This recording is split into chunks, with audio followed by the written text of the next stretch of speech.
Bon, veuillez m'excuser, je reviens à la charge pour vous montrer deux petits trucs qui peuvent intéresser certains. Par exemple, sur une partition,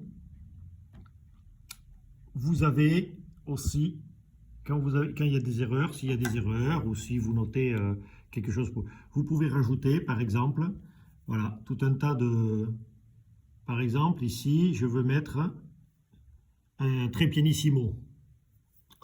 Donc, je vais prendre le pianissimo, le double P, là, hop. Et puis, je vais le mettre.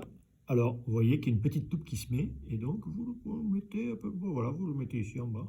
Poc. Voilà. Donc, ça vous permet de faire des choses très propres. Ouais, si vous n'en voulez plus, évidemment, vous l'effacez.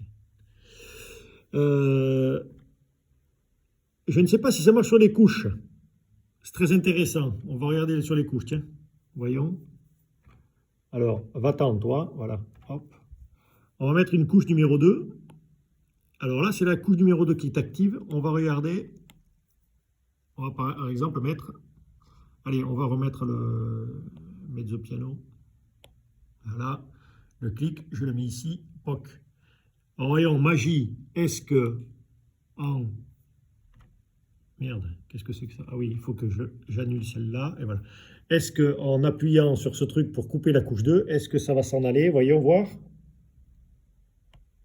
Eh oui, ça marche. Donc, voilà. Donc, vous avez trouvé la couche. On peut je vais l'effacer d'ailleurs, je vais l'éliminer.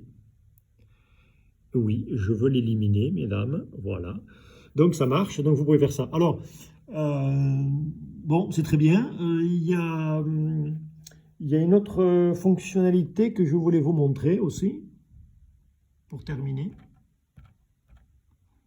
Est-ce que je vais y arriver?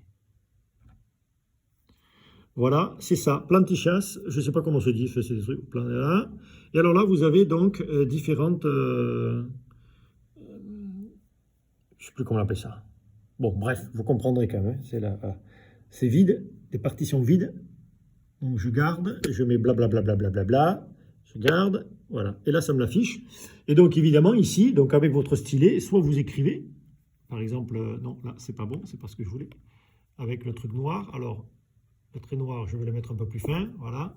Et puis là, ben voilà, je m'amuse à composer. Donc voilà, j'écris.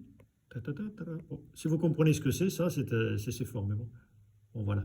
Parce que je mettais voilà. Vous faites ce que vous voulez, vous écrivez. Ou alors, pareil, vous faites.